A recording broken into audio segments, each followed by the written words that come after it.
Who believed in you before you believed in yourself? For me, it was the women who saw something in me when I was just starting out. 20 years and 5 businesses later, I'm still here because they lifted me up when I needed it most. I'm Tania Gomez, and this is She Shapes Tomorrow, brought to you by Tania Gomez Consulting and Kismet, proudly sponsored by SN Services. Every episode, we sit down with women who are changing lives, building communities, and raising up the next generation. Women who'll remind you what's possible when we stop trying to do it alone. This year's International Women's Day theme is Give to Gain, and these stories will show you exactly what that looks like. Let's get into it. Welcome to She Shapes Tomorrow, the International Women's Day podcast. I'm Tania Gomez, your host for today, and I'm joined by the wonderful Susie Parkinson from SN Services today. Susie is the lead clinical educator at SN Services, where she brings a wealth of frontline nursing expertise to the disability and healthcare sector. Her leadership journey is defined by extraordinary resilience, from caring for her siblings during her studies to moving to Australia with no job or support. A single parent who has built a thriving career from scratch, Susie is now a fierce advocate for professionalizing the NDIS sector, pushing for healthcare-informed decision-making to ensure the highest quality of care for participants. Welcome, Susie. It's so lovely to have you here today. Yeah, it's lovely to be here as well. Yeah. So I guess I wanted to start by talking about, outside of business, some of the moments who really made who you are today. And on reading the questions that you submitted, I was really interested in talking about, I guess, this weight of responsibility you had from such a young age, that you were caring for your siblings after your grandfather passed away, all of this while you were studying. And how do you think that early leadership experience has really shaped who you are today, the leader that you are, and I guess also impacted you as a professional? Well, I think from doing my training from the beginning, that's always just stressful as it is, with the added pressures of kind of being that support network for my brothers and sisters. At the time was obviously really emotional and stressful. So I feel like the experience has allowed me to gain a better perspective of kind of what it's like to be a leader in a way, that it's not about being like authoritative, it's more about being responsible, compassionate, and just having just the experience to gain an understanding of what people are going through as well. So yeah, in general, I think being able to juggle my nursing studies alongside everything else that was going on, it's just made me such a better person, because and I'm able to deal with stress a little bit better. I can understand when people are going through tough times and how it can have an impact on, your work, and kind of the snowball and effect that has.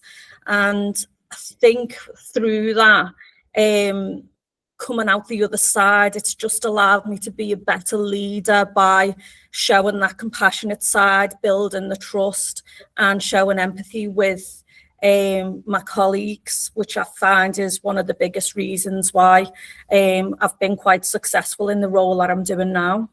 Yeah. And you then decided to make the big leap to move to Australia, and you moved over without a job and with limited support. That must have also been, quite a big challenge for you to undertake.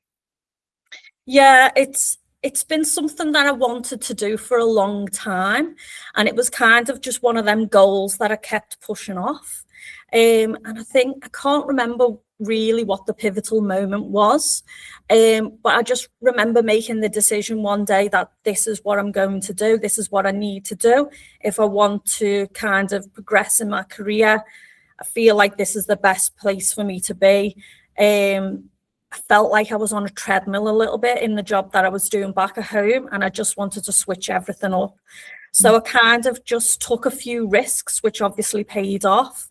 Didn't have much support here, didn't have a job at the time, but I knew with my, obviously the career that I had, and the skills that I possessed, the chances of me getting a job were good. It was weighing on the likely side of things. So it was really stressful at the time, even getting the visa, because I originally didn't have a permanent visa. It was a working holiday one. So then when I came over here, I was battling finding somewhere to live, a job, and then going through the visa process to enable me to stay long term. So yeah, I had a few challenges along the way, getting knocked back with different types of visas. The visa process was quite difficult at the time. So I think the resilience and what I've been through in the past, having that resilience there to keep going regardless of how tough it gets, has also, like, it helped along the way. I kept just having to tell myself, I'll get there. So yeah, I think it was a big challenge, but it's paid off in regards to my career as well, and my life in general, because obviously my son wouldn't be here without me taking the leap. And it's also the most beautiful country in the world. You wouldn't want to live anywhere else. Yeah. Did you really have to start your life from scratch? Did it feel like you were starting again and having to create all of those structures? Was it starting again? Did you see it as a new start, or were you reinventing yourself and becoming a new version of yourself? I think it was a bit of reinventing, but I think it felt like starting from scratch. It felt like back in the UK, I had the support of my parents, and I had my siblings there. I had that social network of all my friends, the social network of work, and that knowledge base of how the NHS works. When I came to Australia, the healthcare system worked in a completely different way. So that was all new to me. I didn't have any friends. So yeah, making friends was even difficult. So I didn't have nobody to fall back on to provide me with that little nudge of encouragement to go, keep going. So I feel like, yeah, it's a bit of both. It was starting from scratch, but reinventing myself at the same time. I feel like I changed a lot in that period of time, because I was able to, I had to put myself out there. I had to go and, put messages on Facebook groups asking, does anybody want to go out for a drink, and take them kind of steps, which is something that I wouldn't have done in the UK. I had my close friend group. I was quite happy with that, and I was a little introvert in myself that just kept to what I knew. So then when I came to Australia, I kind of had to put myself out there. So I think it was a bit of both. It was starting fresh, starting from scratch, as in, the basic fundamentals of living, but then also reinventing myself in the way that I had to just put myself out there to be able to get a job, to make friends, and to kind of build that community around myself. Yeah. I've moved quite a lot of times in my life, not overseas, but I've moved from inside Sydney to regional New South Wales, and then I spent a couple of years in Perth, and then I moved back, and each time I had to make new friends, meet new friends. And I'm naturally a social person, but I did find it quite uncomfortable, and overwhelming, especially when I moved to Perth, because my husband had all of his family in Perth, but I didn't have anybody. And just that feeling of,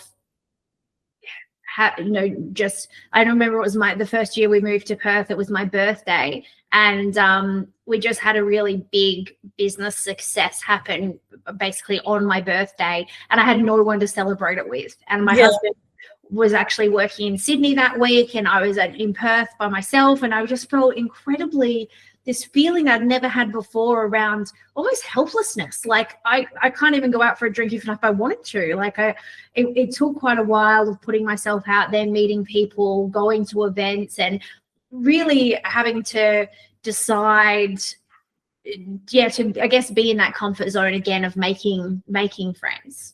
Yeah. I feel like it's a bit like going against the grain as well, because as a woman, you're taught, don't wander the streets by yourself, to always message somebody and tell them where you're going. But when you come to somewhere by yourself, I didn't have that kind of support to go, hey, I'm just going to go out. So it felt like I was going against what I'd been taught to, like, in relation to keeping yourself safe as a woman, by putting myself out there as well. It was a very scary kind of process to go through. Luckily, I obviously met friends through work, but there was times where I thought to myself, right, if my mum knew about this, would she be happy? But it's what you had to do, and to be honest, without them leaps, and without kind of doing them things, I wouldn't be where I am today. I do feel like it's that kind of butterfly effect. Because when I initially came out to Australia, that's how I met Caroline, my boss. I'd put a message on a Facebook group saying I was struggling with the visa process. I just needed to decompress. Does anybody want to catch up for a drink? And Caroline responded and was like, oh, you can come to mine if you want. And I kind of thought to myself, oh my God, I'm going to a stranger's house. But it kind of just sparked that, we got on really well. We talked on the phone for a little bit before I went and stuff like that. So I was quite comfortable with, with going. But and then further down the line, we, crossed paths during nursing, because I used to work in PCH ICU. And then, she kind of messaged me a couple of times saying, can you come and work for me? I've got the perfect job for you. So it kind of was all, worked out in the end, as in sometimes taking that leap of faith, just, get you places as well.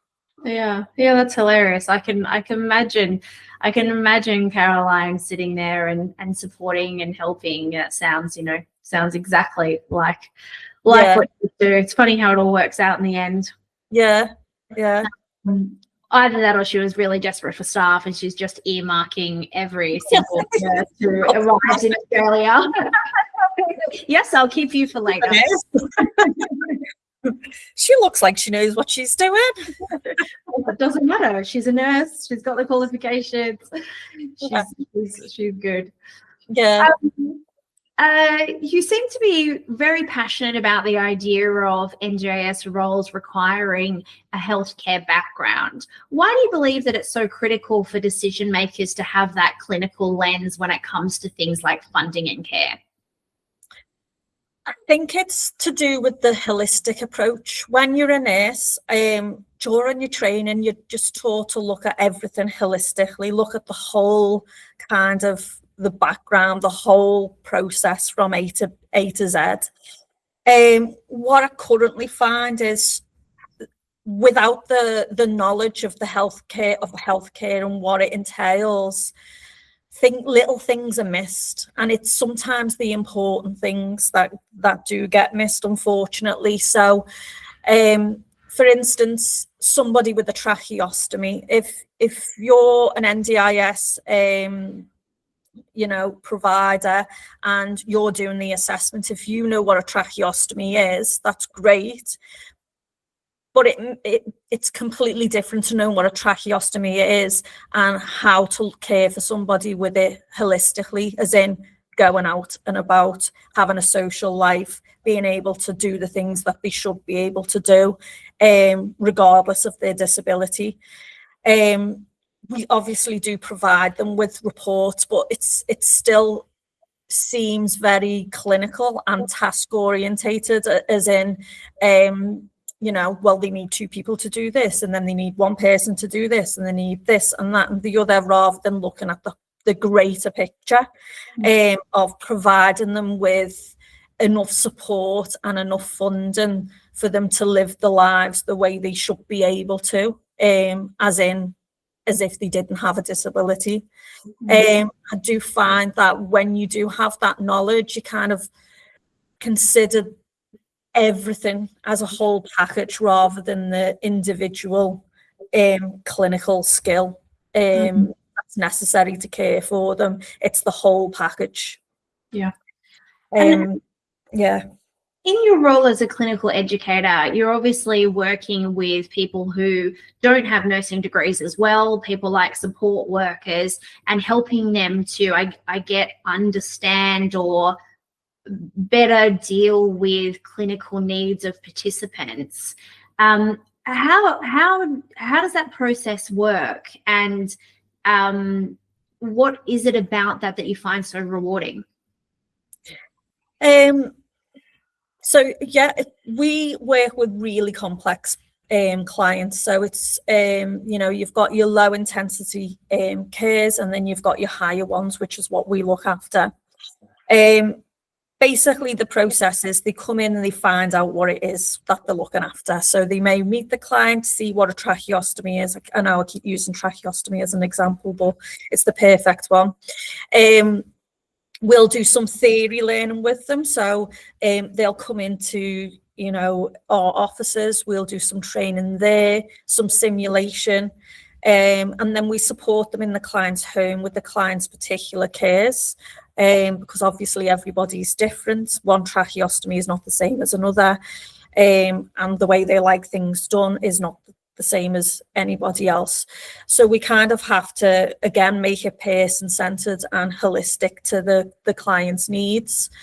So during that process, they've got the support there from the educators, from other staff members that work with the client. And we kind of just build their skills up and build their knowledge base. As they get used to the kind of general care and the general skills, then we all do refreshers with the staff to kind of increase their skill base. So they're going from basic tracheostomy cares to more advanced tracheostomy cares, and what that entails and how to care for them that way. It's an ongoing process. So I always say to the staff members, you're continually learning, and you should strive to continually learn, because it's going to increase your confidence with caring for the clients, and it's also going to help the clients trust you with their care, basically. And I find that's the most rewarding part for me, is when you go out to see a client to make sure that everything's okay, and you go out to see the staff to support them and help them with anything that they're having issues with, and you can see the demeanor of the client and the staff member has changed. There's like a shift, and it's kind of like a light bulb moment for the staff member, but also kind of like a deep exhale for the client as they start to trust this individual with their cares. And you can see like the stress levels in their body language completely change when dependent on what staff members in. And it's really nice to see when the staff and the client have got that relationship where they're both comfortable with each other, and then they can do the things that they want to do, like go out, go to the movies, go and socialize, and they're not afraid to stay in the home, and that they've got that confidence there to care for them no matter what the environment is. So that's kind of my aim really is, whenever I'm doing any type of education or any type of learning, what my end goal is for that client, that staff member is looking after, can live their best life to the best of their ability. So I need to get that staff member from not knowing anything to be able to be confident enough to take the client out and support them in everyday activities, regardless of where they are. And that's the end goal. And when you do see that, and you know that the clients are getting out and about, whether it's just going to Bunnings to buy some plants, it's just so rewarding. It's just, you can see how much of a difference it makes. Just some things that we take for granted, like just going for a cup of coffee with your friends, can sometimes be a very daunting thing for the clients, because unless they've got that support there and they're confident with the supports that they've got in place, they're not going to want to do it. So yeah, that's the end goal. And I always have that in the back of my mind when I am doing training, that my end goal is for the client to be able to live the best life. And you focus heavily on staying calm under pressure. Can you walk me through a high stakes moment at SN Services where the calmness changed the outcome for your team or a client? I was thinking about this question, and I was thinking, God, this is really difficult to kind of pinpoint a particular scenario where it's been like that. I think we generally work in like an organized chaos environment, is what we call it. Whereas every day is just chaos, but it's organized and we know what they were doing.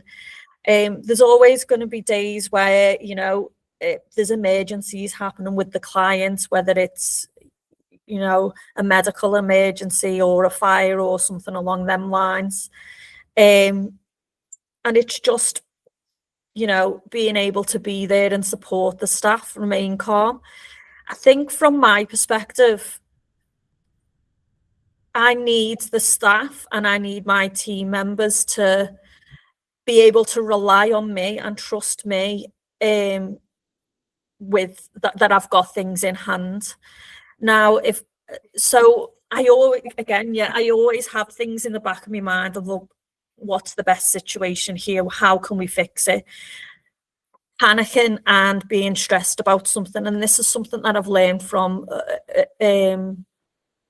back in nursing school, is that stressing's not going to get you the answer. It's not going to fix the problem. It's just going to add to it. So I tend to just try and take a step back, think about the solutions more than anything, and then come up with realistic kind of goals that we can meet. By doing that, you kind of get a more structured approach, and then you don't tend to stress so much or in like a chaotic environment. Plus, when you've worked in ICU, it's built into you to kind of not stress about things, because everything's done in such a systematic way. And I think that's the key when you are in a stressful situation, is if you've got to plan systematically. One of the best advice I was ever given when I worked in ICU was to always anticipate the worst and expect the best, which sounds dead like, what's the words that I'm looking for? Can't think of the word, but it was just expect the worst, as in what's the worst that can happen with this patient today, and then run through the scenario in your head. So by the time, if it does happen, you've already done it. You've already been there in your mind. So you can kind of plan it a little bit better. And again, that helps with staying calm during them kind of emergency chaos type situations. Yeah. Yeah, I do the same thing when I'm preparing clients for audit. We always, when they ask me a question, I'm always thinking about, well, the worst case scenario is this. So let's, if that's the worst case scenario, let's document that way. And then anything less severe than that is going to be a win. And sometimes it can seem negative or pessimistic or over planning or overkill, but it just means that you're covering yourself from all angles. Yes. I think it's just covering all bases, isn't it? I just feel like if you've already been there, I tend to do it with everything. When I get on a plane, I'm like, right, if somebody has a heart attack now, what am I going to do? And that's just generally what I think like, and I don't know why. It just probably inbuilt into me with being a nurse, but it does follow me around in every kind of part of my life as well. But it prepares you for a lot. And half the time it doesn't happen, but when it does, you are in that kind of calm state and you know exactly what you're meant to be doing.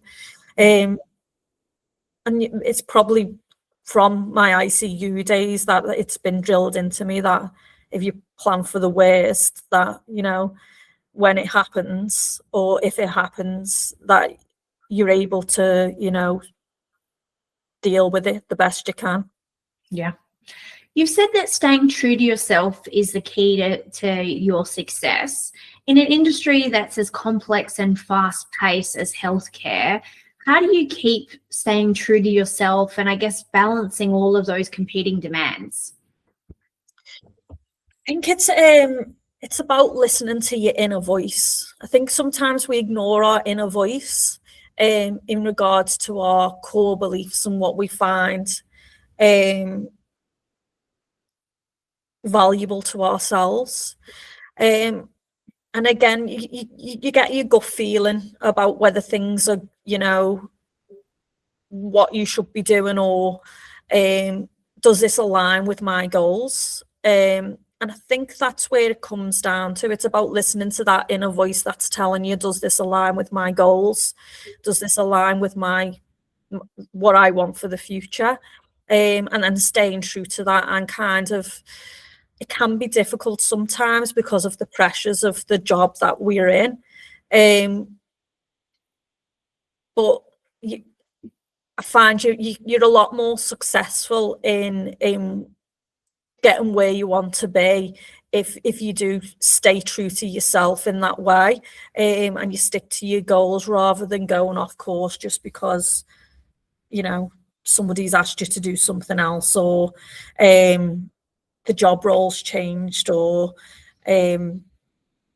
someone's asked you to add to your workload or something along that. It's got to align with what you want in life, I find. Because if it aligns up to what you want, you're more likely to succeed and strive to get there. If that makes sense. Yeah, it makes sense. The theme for International Women's Day in 2026 is give to gain. What does give to gain mean for you in the context of your life? I think it's about giving back to people to gain as a society more than anything. So for me, as an educator, it's about giving time, knowledge and support. Giving that to the staff members, giving that to even, family members, both it works in both ways. And it's just giving back in that way and reaping the rewards, as in, you have a sense of purpose in life. You meet your goals that way. You feel like you've achieved something, and you can see how it has an impact on other people. As a nurse, again, we generally are caring people. We care about others more than ourselves most of the time. So seeing how you've passed on knowledge to somebody else, and now they've gained X, Y, and Z. So it's more, it's about seeing the progresses of others and how it, impacts the wider community, I think, for me, as in, giving my skills across to them for them to pass along to somebody else and for them to pass it on, if that makes sense. Yeah. And if you were to reflect back and I guess give some advice to your younger self, and I guess if you choose that moment when you were back in the UK, juggling, looking after your siblings and your nursing studies, what would you tell that younger version of yourself? That's hard. I think I would tell myself to not stress so much, which was difficult at the time, and to not stress about the things I can't control. I think that's one of the biggest lessons I've learned throughout my life, basically, as I used to stress so much about things that I had no control over. And when I stopped, obviously it's helped me immensely, because then I can concentrate on the things that actually matter. So I'd tell myself not to stress so much. And then I'd also tell myself that, today's struggle is tomorrow's success, which when I look back at, where I was 10 years ago, I had this vision in my head about, I'd like to live in Australia. I really wanted a baby. I wanted to have children. I wanted to have a family. Obviously, things don't work according to plan all the time. So, some of my goals that happened then have kind of did happen, but have gone as well, as in I'm single parent. So I do have a family, as in I've got a son, but I don't have that full network. But I think we have to go through struggles to kind of get where we want to be. If it was easy, then everybody would do it and everyone would succeed. Whereas it's not like that. You've got to have the struggles, and you've got to have, the hills to climb to be able to get where you want to be. So I think that's what I'd tell myself is, remind myself that I'm struggling, and it's okay to struggle. And if there are women listening to this episode now who are currently struggling in that challenging season, what would be your advice to them about getting through it and I guess keeping the course to reaching their goals? So I actually recently read, so it was online. I'd read something online, and it was due to New Year's resolutions, and it really resonated with me in regards to goal setting, and if you're struggling through a period, what we tend to do during this time of year is we all do that self-reflection. We do the self-reflection on what happened last year. Was it a good year? Was it a bad year? What am I going to do this year? And we have that kind of bit of self-reflection. So for anybody that was struggling, I would say pick 2 goals, don't overdo it. But also that you've got to substitute. And this is what I was reading about substitution. And I thought that actually is something that we do, but we need to actually plan it and have that in our kind of toolkit as well. So it was about substituting something with something else. So if your goal is, say, for instance, my goal this year is obviously to lose weight, half the population's is, but it's like, how am I going to get there? How am I going to lose weight? Well, I'm going to have to, I've got to put time in the gym. So where's that time coming from? So I've got to take time from somewhere else.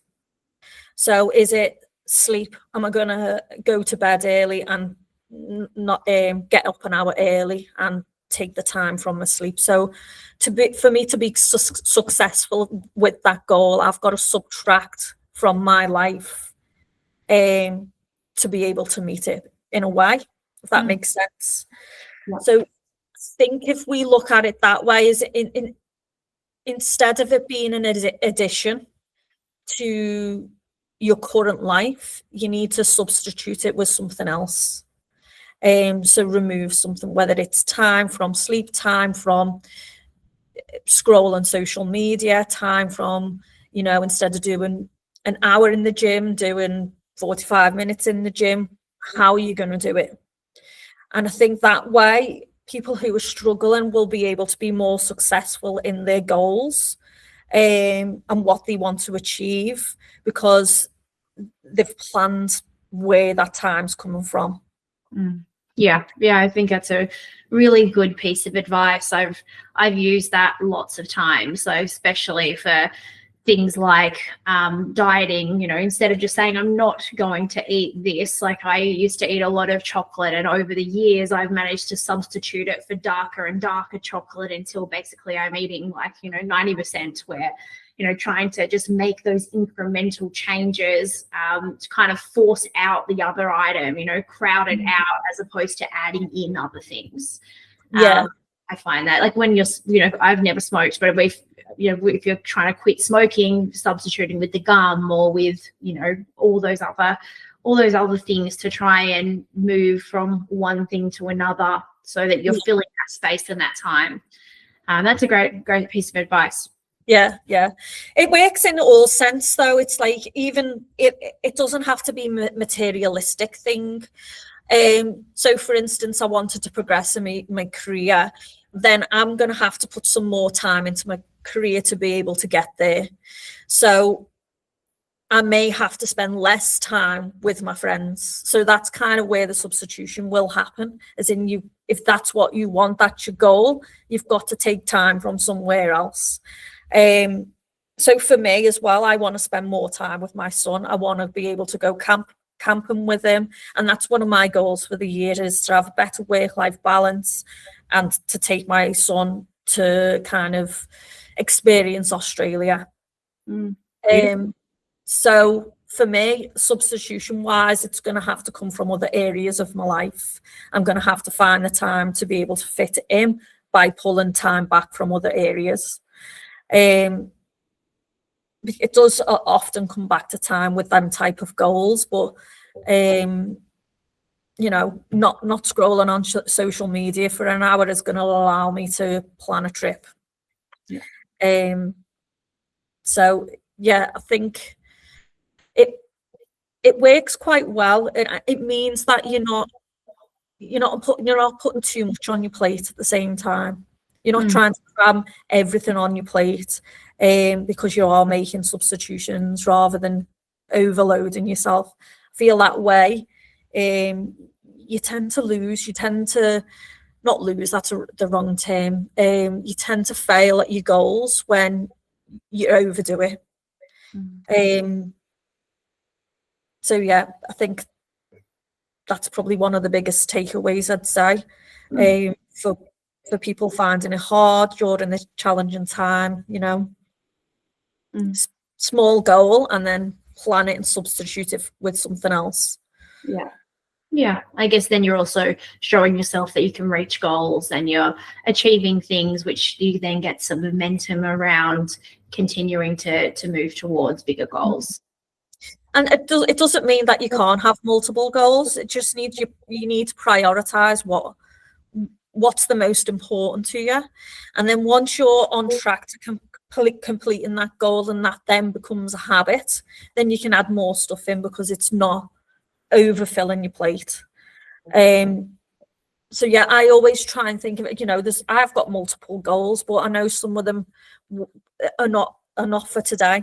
The goals are not for today, they're for later down the track, once I've got, I'm focusing on one thing at a time. The final question I have for you today is really about how people can connect with you and SN Services if they want to learn more about the work that you do, or if they wanted to talk to you further about any of your experiences or the services that you offer. Well, through SN Services, we have our Facebook page and our Instagram page, so you can always message us on there, find out what we're getting up to. We do have events. We go to expos all the time, so keep an eye out for any of the disability expos or the children's expos. We attend most of them in regards to, you know, socializing with the wider community. Myself, I try and keep my personal life and my work separate, so I don't really have anywhere for somebody specifically to go to speak to me. But we do have our SN training webpage as well, and you can contact me through that if you want to find out some more information, as well as the SN Services webpage as well. Wonderful. And SN Services are our major sponsor for our International Women's Day event. So you or someone from your team will be at all of our events happening across the country in March. So that's super exciting. Yeah, looking forward to it. Yeah, me too. So wonderful to chat to you today, and thank you so much for your time. It's been great to learn more about you and the work that you do. All right, thank you. Wasn't today's guest amazing? Imagine being in a room with over 100 women like her. That's our 2026 International Women's Day events, happening across Western Sydney, Gold Coast, Adelaide, and Perth this March. You'll meet women building businesses you want to learn from. Leaders are solving problems you're facing right now, and the kind of people who become your text at midnight support system. That's not networking, that's give to gain. Find your event at taniagomez.com.au. I'll be there, and I hope you will be too.